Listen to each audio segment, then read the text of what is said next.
Listen guys, I still think the Pixel Watch and the Fitbit app are still some of Google's best products to this day, and yet Google is still finding the time to make these experiences a lot better. This time around, there are actually two absolutely massive changes we get to talk about, both of which will be released to the general public sometime in 2026. One is the official, final, full release of their new AI-powered health coach, a feature myself and a lot of people have been waiting quite some time for now. And the second feature is the extensive visual and structural redesign of the Fitbit app as it debuts its Material 3 Expressive Overhaul, where every aspect has been touched and tuned with this new aesthetic in mind. Both of these features are in public preview right now, but they still managed to be one of the biggest updates to Google's wearables, at least on the software side, in quite some time. And today we're gonna do a complete deep dive and show you everything new and what you can expect from a Fitbit device coming to you soon. And of course, we do deep dives like this all day,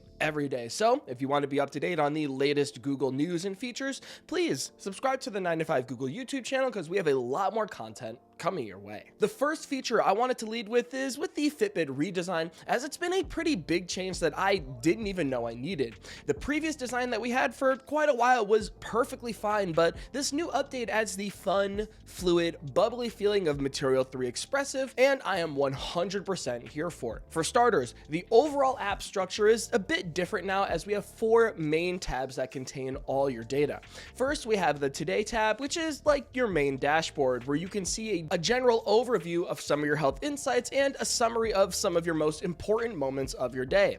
And you can also see a quick snapshot of your sleep, steps, readiness score, and quick access to continue your previous chats with Fitbit Coach. More on that in a minute. The second tab is the Fitness tab, which is a dedicated place for all your workouts, as it contains metrics showing your progress for the entire week. Alongside that, you can see your upcoming workouts dictated by your personalized workout plan, recent activities, and a snapshot of some of your daily activity. The third page is your Sleep tab, and it has all of your sleep data, of course. Here you can see your average sleep duration for the week, your sleep score, summaries breaking down your sleep on certain nights, and deeper stats showcasing exactly how you slept. You can see the time you spent in deep sleep, light sleep, REM, and the total time you were awake during your sleep session. And finally, you have your Health tab, which is pretty much a one-stop hub for all of your health vitals. Here you can see trends for your resting heart rate variability metrics, breathing rate, and a lot more. So as a whole, the Fitbit app is a lot more organized, and it should be easier to find the data you're looking for. All of this is meticulously crafted, or reimagined I should say, in this Material 3 Expressive design language. It has the distinct Material 3 Expressive containers,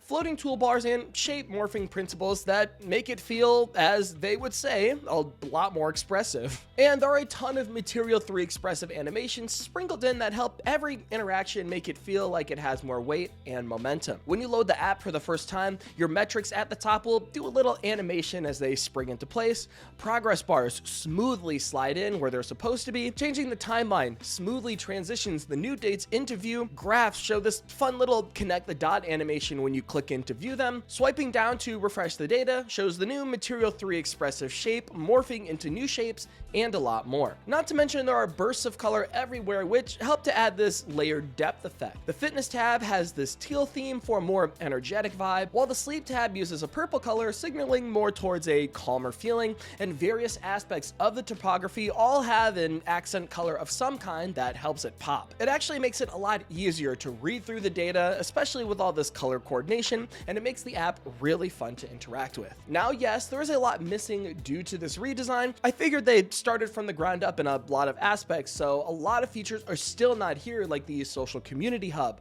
achievements, and more detailed health logging like nutrition, hydration tracking, and menstrual health tracking, plus a few more. So needless to say, there's still quite a bit we're still waiting on, but otherwise it's still looking to be a solid update, at least visually. But probably the craziest and most important feature as part of this update is the AI-powered fitness coach. I've personally been waiting for this for quite a few years now. I remember when this was first announced, or rumored I should say, and all I could think of was how this is such a cool use of AI, and after using it for the past week, I would say I'm still learning, but I'm still a firm believer that this is a genuinely helpful use case for AI. It's basically a conversational AI assistant built right into the redesigned Fitbit app that acts as kind of a digital advisor over your metrics. Of course, this AI can see everything that you put into the app and is therefore able to have an in-depth conversation about it. You can use it to analyze your sleep data, allowing you to ask for insights, recommendations, or see if it finds any correlation between your different metrics and how specific workouts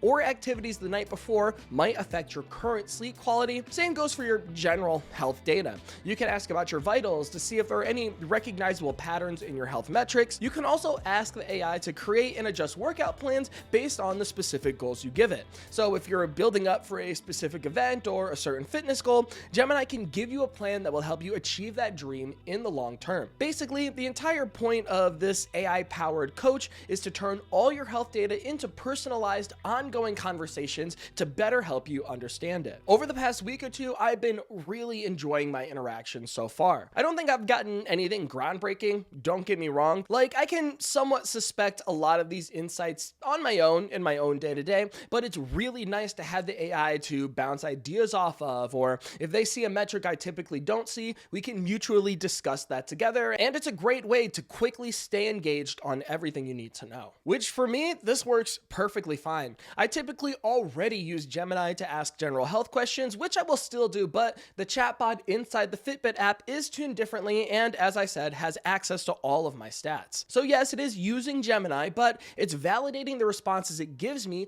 based on data from what Google says is over 100,000 hours of human evaluation to test its responses, alongside a panel of real-world experts like doctors, sleep scientists, and professional coaches that guided its development. And Google does have an in-depth blog post as to how they train the AI to handle these type of health questions, so I'll leave a link in the description for those that are interested. That said, I see myself using this still sparingly. I will not be using AI to diagnose anything about me. I will not be using this as any sort of official treatment of any kind, and I will not be using this to replace my doctor. I only feel comfortable using this for general health questions and general health purposes. I'm still 100% going to consult a professional if I have any serious questions, but for general self-care, I'm okay using this as some kind of a guardrail for taking personal accountability for my own fitness. At the end of the day, I do consider fitness a somewhat serious hobby for me, and if I really want to level up, I'm gonna hire a professional. Otherwise though, doing my own research mixed with the data from Fitbit and the AI coach helps me get a complete picture, at least more than I had without it. So at this time, I'm really happy with the implementation. As with everything, there's still a lot that can improve, but for now, I've been thoroughly enjoying my time with the Fitbit preview. But now, I want to bring things over to you guys. If you have used the redesigned Fitbit app or the coach, what do you think of its implementation so far? Are you finding the AI coaches actually useful for your needs? Are you enjoying the redesign, or are there still some big changes you were still hoping to see? Let me know down in the comments, as I'm always curious to hear what the Android community is thinking. Until next time, this has been Jordan Floyd from 9to5 Google. Thank you so much for watching, and I'll see you in the next one.